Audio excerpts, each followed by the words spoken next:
Hi, my name is James Blair. I am part of the team that runs the developer infrastructure for the OpenStack project. I'm not the person who was originally listed on this schedule. That was Monty Taylor, who also helps run that team. And he was called away to do something I assume is very, very important. So he titled the talk in this slot Zuul U, and I don't know if that was intended to be an expletive or not. I wrote a program called Zuul, and I'm not sure really what he was trying to say with that talk. But at any rate, I'm going to give a talk with some very similar content about how we do continuous integration and how we run the developer infrastructure for the OpenStack project, which of course is the answer to something that was kept coming up in the previous talk, which is the infinite number of tests that one might want to run. You should run an infinite number of tests, and you should do them on a public cloud, particularly if you can convince that public cloud provider to give you resources for free, which is what we've managed to do. So I'm not going to talk about OpenStack itself. There are several other talks at this conference where you can learn about some of the components of OpenStack. So while I'm not going to talk about OpenStack, let me tell you about OpenStack real quick. It's open source software for running public and private clouds. Think Rackspace public cloud, HP public cloud.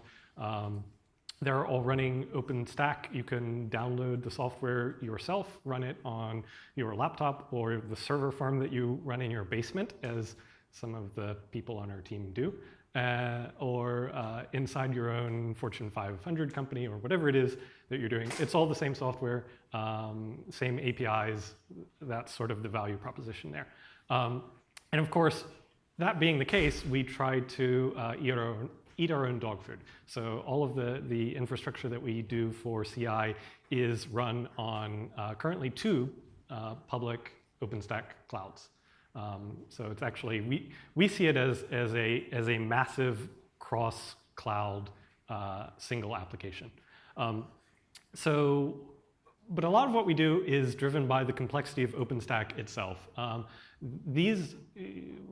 going to refer to it a lot as a single project, and that's the way a lot of us like to think of it. But it's really composed of a lot of individual software components, which are their own projects led by their own groups of people with their own groups of developers, their own Git repositories and everything. So on the left, we have all of the servers that do things that you might want to do in a cloud, manage compute systems, storage systems, things like that. Over on the right, under the arrow, which indicates that they're very important, are the Python or the client libraries. You'll notice that they're all in Python. OpenStack itself is all written in Python, and so actually that's going to drive a bit of some of the decisions and some of the tooling that I'm going to talk about in a minute.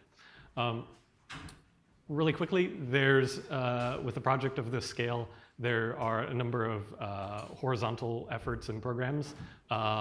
There's a documentation team. There's a team that was formed specifically to identify bits of code that kept getting copied around to the other programs and refactor those out into separate libraries. There's a quality assurance team, basically a team that they don't do what a QA team would normally do, which is sit there and run tests all the time. What they do is they try to make sure that all of the tests that other people are writing are working correctly, and when things go wrong, they help triage them. So the testing infrastructure here is large enough that while we expect every developer to write and deal with the consequences of testing their own code, we still need a team to sort of coordinate that effort, and that's what the QA team is for. There's release management, translations, vulnerability management, and of course the infrastructure team, which runs all of the things that I'm going to talk about here. The release management process, it impacts a little bit of what we do. I'm not going to go into it in very much detail, but basically you need to know that we're on a 6-month timed release cadence. We make sure that the tip of master is always runnable. There's actually a group of folks that are really interested in doing continuous deployment of OpenStack. But we also, every 6 months, we fork off a stable branch, and we maintain that for a while with the help of the major Linux distributions.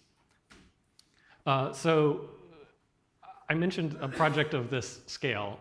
Here's a little bit about that scale. We have contributors from a number of major companies.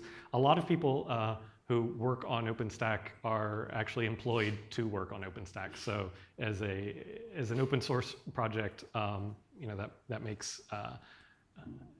means it's a little bit different than your kind of weekend hacking sort of project. But you can see some of the companies that are represented up there.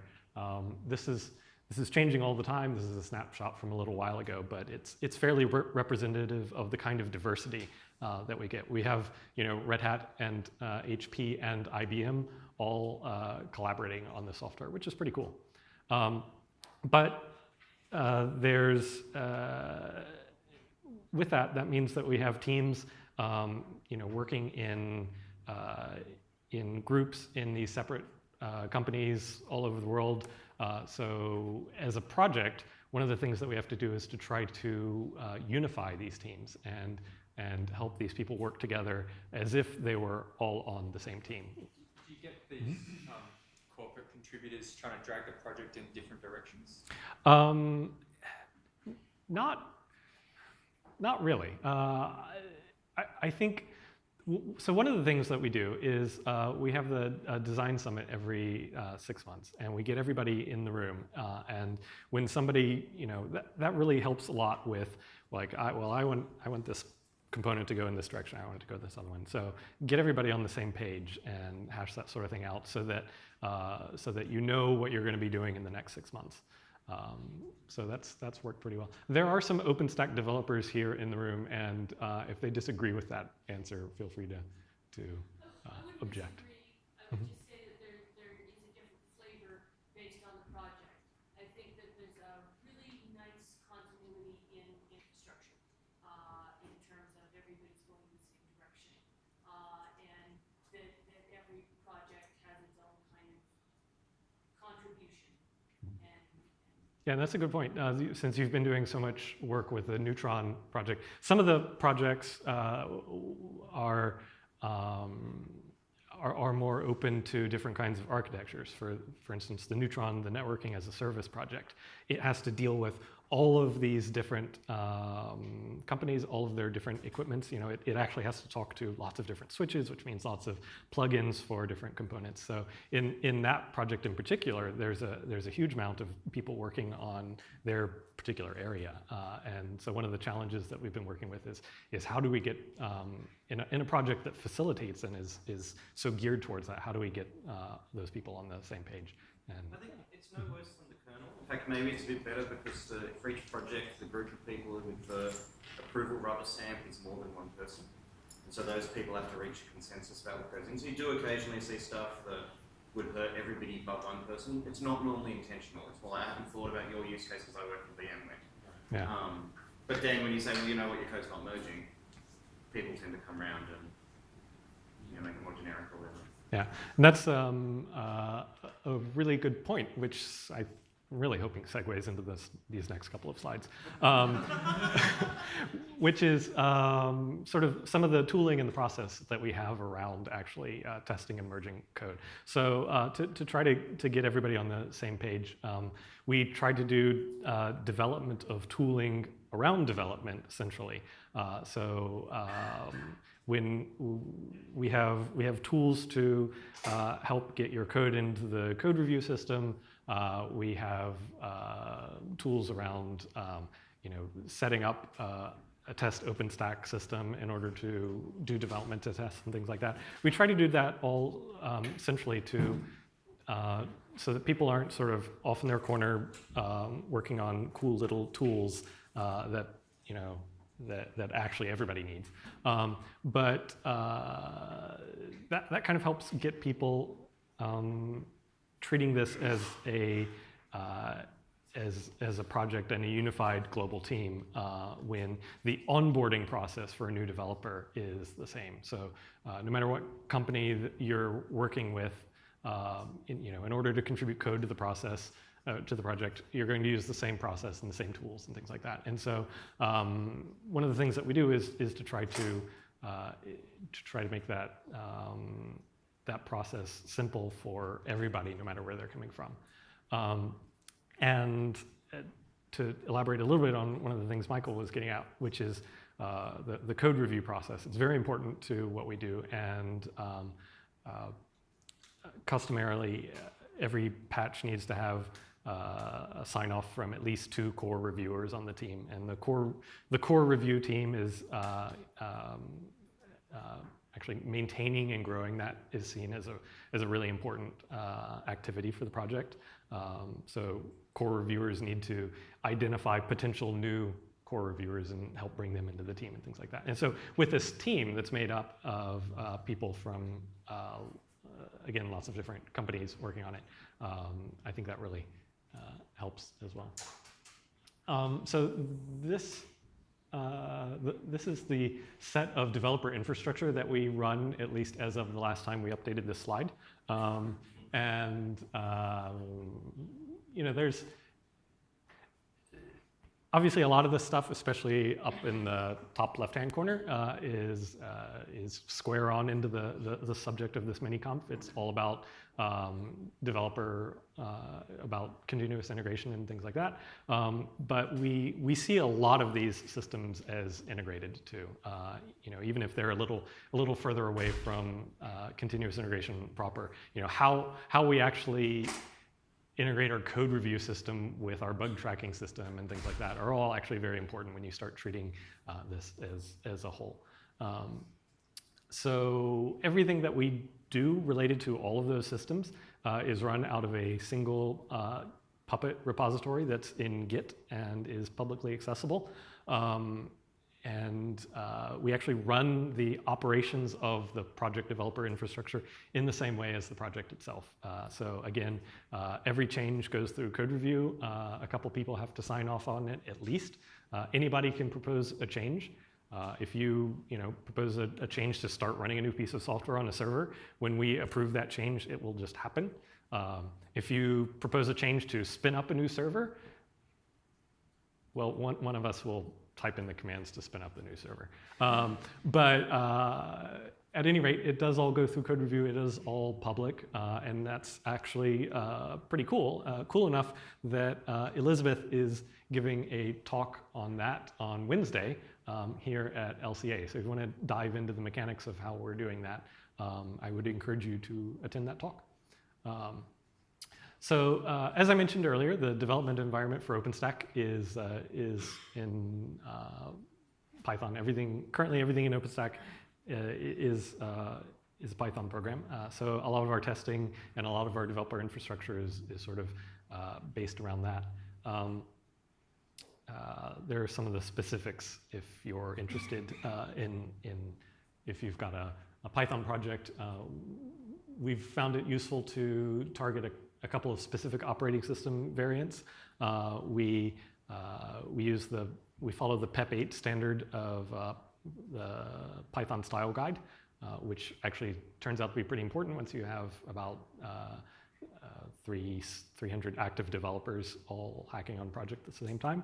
Things like indentation and whether you use spaces or tabs and where you put your parentheses actually becomes really important. We have a whole bunch of IRC channels. We have general development channels. We have 2 meeting channels at this point, actually, that are pretty much booked solid. So you can just join OpenStack meeting at any time of day, and there will be some kind of official meeting for some project going on. But that's part of how we run the governance of the project in a really open manner. And of course, we run tests on newly contributed changes, which is what we're really interested in here. So we do this thing called project gating, where we don't let a change land to a branch. unless it passes all of the tests that we have for that project, or all of the projects even. So of course, as a developer, it's a really good idea to run tests after you write some code. We don't necessarily trust that everybody's going to do that. Again, with so many developers, it's nice to have computers do this for us. But also, it's gotten to a point where running the tests for OpenStack is actually quite complicated. You can imagine that spinning up a cloud computing fabric controller and running all of the integration test suite for that might be a little bit complicated. If you do it, it will consume a machine and you'll have to throw it away and never use it again. Again, that's a really good use of a cloud. So what we do is we, for every change, we spin up a complete OpenStack instance, run all of the integration tests on it, which take about 40 minutes. And we do that several times for several different configurations. So we actually, I think a change to Nova will I don't know, spin up about 5 or 6 something full OpenStack clouds, and then we have a bunch of other tests that like unit tests and style guide tests and things like that that also run on them. So anyway, the reason we do this is to basically facilitate collaboration among all of these developers, and to make sure that the process is egalitarian. Going back again to if people wanting to take it in their own direction, if nobody's exempted from this process, nobody can push a change into Git without it passing these tests. Nobody says, "Oh, I'm pretty sure it'll work. I'll just Git push it."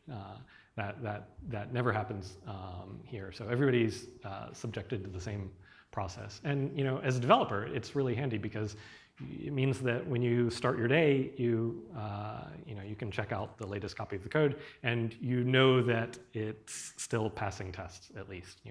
It's that somebody didn't break it right before they went to bed yesterday, and that's so that's generally not the first thing that you're going to have to deal with in the morning, is fixing somebody else's code. So just here's a peek at our status screen for Zuul, which drives a lot of our project automation. It's titled "Everything is Automated" because this kind of gives you an idea of all of the different kinds of things we're doing.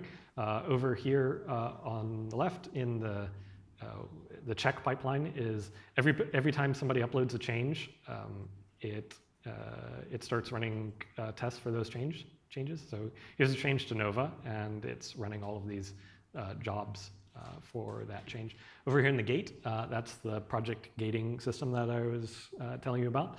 It's people are actually trying to merge changes here, and so once again we run tests on those, and if they pass, then these changes are going to merge. But we also do a lot of other project automation through the same system. We build tarballs, run coverage jobs, build documentations. We build our release artifacts. We do translation, imports and exports and things like that, all through this system as well. And I'm going to get into a little bit more about that later. So the process for a developer is pretty simple, but it's kind of specific. You clone a copy of a repository, you make some changes in your local environment, and commit those changes. You push it to our code review system called Gerrit, using a tool that we wrote called Git Review. So that's actually kind of cool because it's just one command. You git commit and then git review, and it pushes it up for code review. So once it shows up in Gerrit, Jenkins starts running tests on it. And when somebody, reviewers come along and they review your change, and if they like it, they approve it for merging, and it goes back to Jenkins, and if it passes tests, it gets merged into the Git repository. So one of the reasons that we run, you'll notice Jenkins is on here twice. One of the reasons that we run tests not only on upload, that's to try to get the test results in front of reviewers as quickly as possible. But we also do it right before merging because we have a lot of components, if you remember from that first slide, and they all relate to each other, and they're all moving very quickly. So even if your change passed tests when you uploaded it, something may have changed in either this project or some other project since then, and so we make sure to run that test again before we actually merge it. The code review system that we use is called Gerrit. It is developed by Google for the Android open source project. It's a standalone patch review system, and one of the neat things about it is it has a lot of points that you can hook into for automation. You can do queries against it to get JSON information back. You can subscribe to an event stream and respond to things in real time. It can run hooks, like Git hooks internally when somebody uploads something or it's merged. It has extensible code review categories. So in general, it's just really flexible and adaptable to a lot of systems, which is why we've been able to hook it into all of those things that we run. Here's a screenshot of a typical review in Gerrit. So when somebody goes to review a change, they can come and they can see the Git commit message on the right. Over here at the bottom are the votes from other reviewers. So this change was fairly positively received. There's a side-by-side diff view, which works out really well for actually tracking down, actually seeing what's changed. And you can do, it's not shown here, but you can do inline comments, line-by-line comments. So we have Gerrit hooked up to Launchpad, which we use for bug tracking.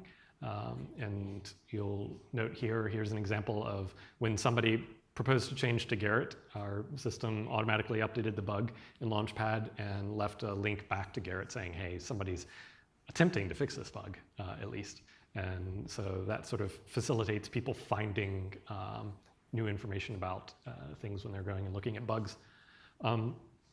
Here's a screenshot of reviews that's slightly cut off here, but you can see that Gerrit has some sort of dashboard screens where you can see all of the reviews that have been approved or are awaiting review or things like that. It's actually pretty good for managing a workflow around development.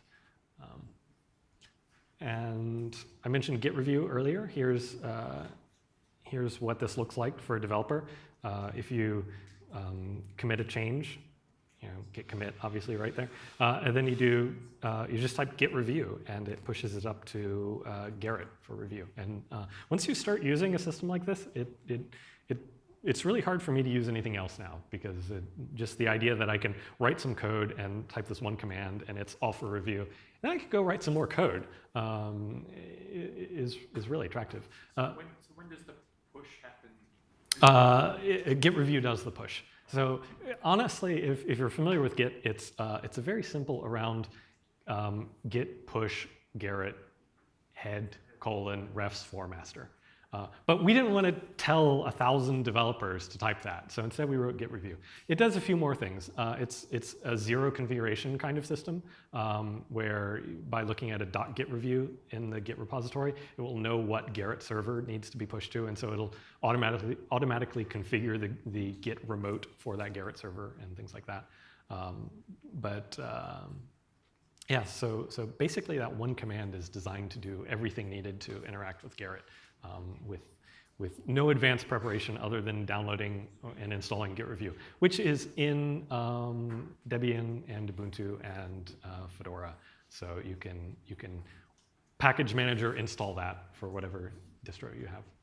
We use a similar command to make push, and then it actually just even goes through Jenkins first and has some generic checks. So if you're not adhering to certain things, then it doesn't even push it up to Gerrit.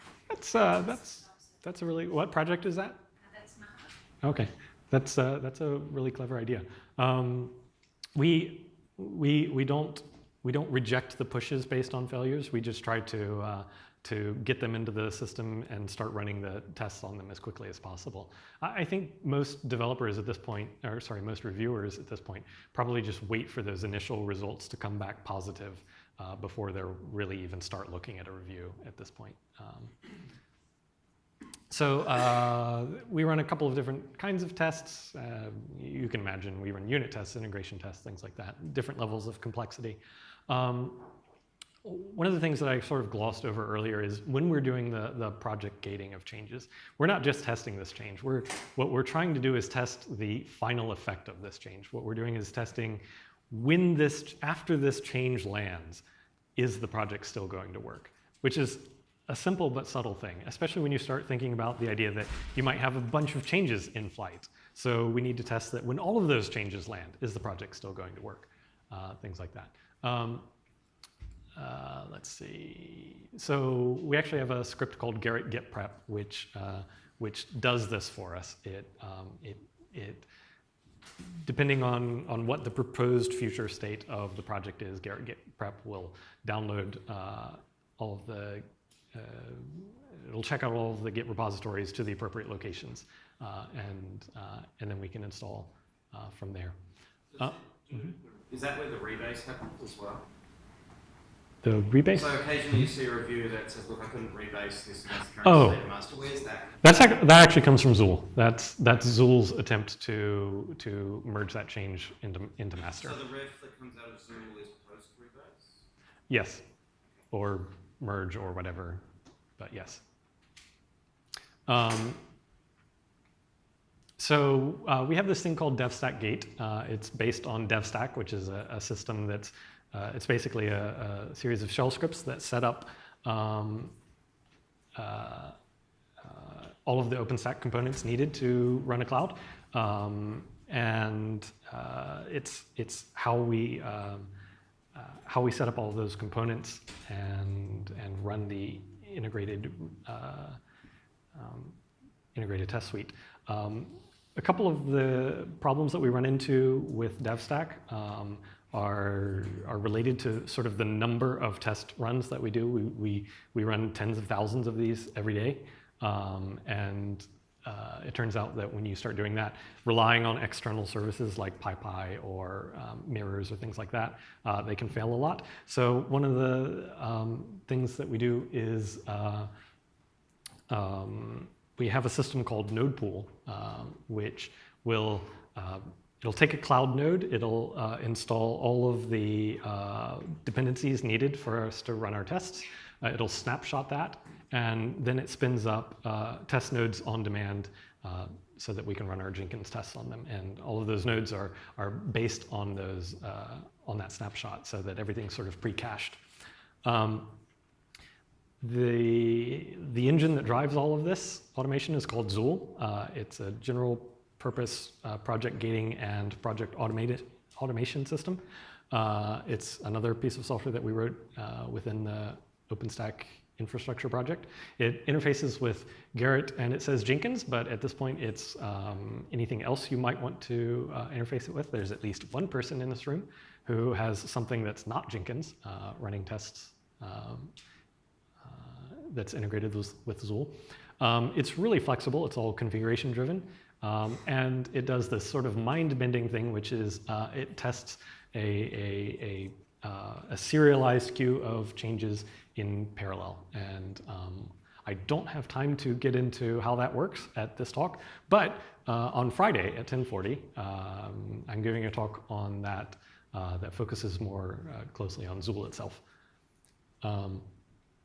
So these are the things that I'm going to skip over and talk about at that other talk.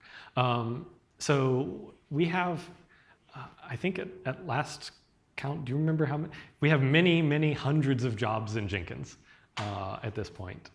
And around the time that we had about 80 jobs in Jenkins, and we were managing them by going through the web interface and clicking on things a lot. Around the time we had 80 of those, we said this isn't going to work in the long run. And so we started writing a program called Jenkins Job Builder. And it takes, we're really good at names. It takes YAML files that we keep in a Git repository, and it translates those into the XML that Jenkins uses. And it's got a lot of templating system built into it. So we can do things like say, here are all of the jobs that a Python project needs to have, and now instantiate all of those jobs for this Python project and this other Python project and this other one. And so, with the combinatorials on that, we end up with many hundreds of jobs, but they're very easily managed because they're all human-readable YAML files in Git. And of course, again, anybody can propose changes to them. Here's a quick example of a template in Jenkins Job Builder. So if you wanted to run a PEP8 job, that's the Python style checker, you could say the name of this job is Gate, insert name of project here, PEP8. Run Gerrit Git Prep to set up the Git repository, then run the PEP8 builder, which is defined elsewhere. Anyway, a lot of our actual configuration looks nearly this simple, and so it's really been able to help us scale that out, as well as make it more accessible for anybody to help pitch in and maintain this stuff. So if we had that template and we wanted to apply it to the Nova project, that's what it would look like. Another really interesting thing that we've been doing is, again, because we run so many test jobs for so many projects, we have all of those test runs generate quite a bit of log data. And so we've actually been dealing with the challenge of how do we present that to developers? When there's a failed test run for this massively complex system, how do we say, okay, here are the logs, figure out what happened? And so we started by uploading them all to an Apache web server and said, here are the logs, figure out what happened. And being as there's 250 megs of them for a single 40-minute, compressed. 250 megs compressed in a single 40-minute test run. That didn't go over very well. So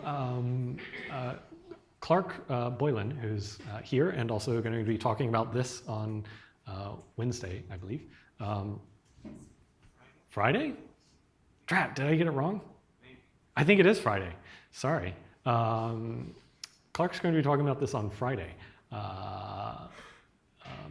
He's been leading a lot of the development in this area, which is around how do we present these logs to users. So we're doing things like taking all of the logs from all of the test runs, putting them through Logstash, so that you can use Kibana to search through them. We can do Elasticsearch queries against the logs and say things like, well, when did this error message start appearing? And things like that. So it's been really useful, and it's actually, I think, a really interesting area of development. Finally,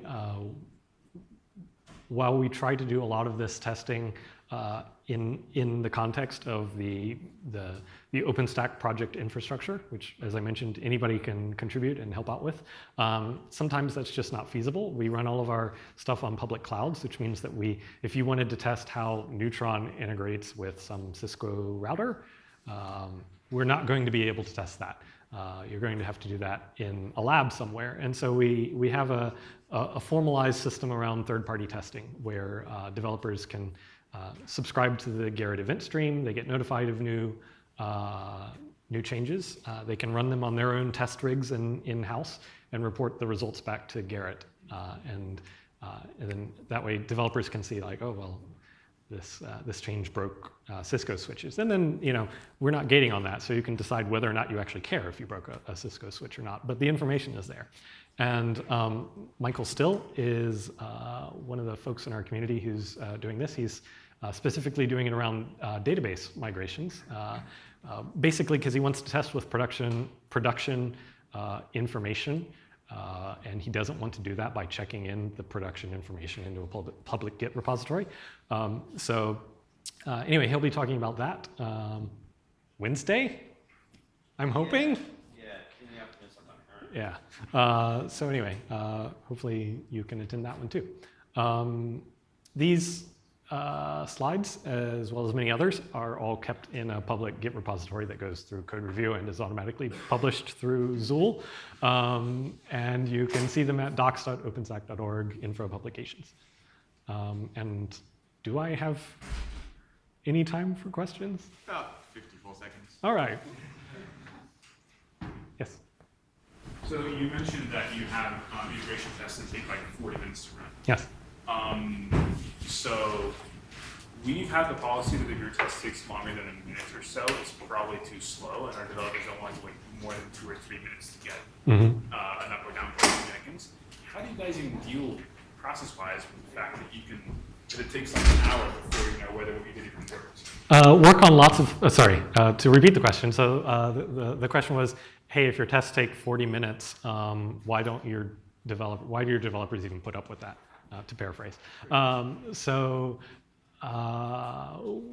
of the coping strategies for that is to have lots of things going on at once. So push something up for testing, switch to work on something else, and you get your results back later. Another thing is the unit tests can be run locally very easily and much faster than that. So of course, you can run the unit tests for a project just on your workstation, and that should work fine and be fairly quick, especially if you do something like filter it down to just the tests in the area that you're working on. So unit tests are parallel? Plus the unit tests, thanks to this guy over here, can be run in parallel. We use test repository for most of the projects at this point. I think it's still an ongoing. Nice and swift. Yeah. There's a text set for one and half of one for the other. Right. But then just going back to integration testing, one of the things that we're doing with that is we are spinning up an entire cloud. So there's a good 10 minutes of just installing the software before we even start doing the tests. Honestly, given all that overhead, a lot of developers are pretty happy with the idea that they don't even have to worry about that at all, and that in only 40 minutes, this automated system will do all that for them and get the results back to them. But then again, if you are actually doing development, it's likely that you might be doing it inside of your own copy of Devstack that already has a cloud spun up, right? So you might even be doing iterative development where you're editing a file and you start up the process and run it again and that. And if you're in that context, you can run the integration tests locally as well.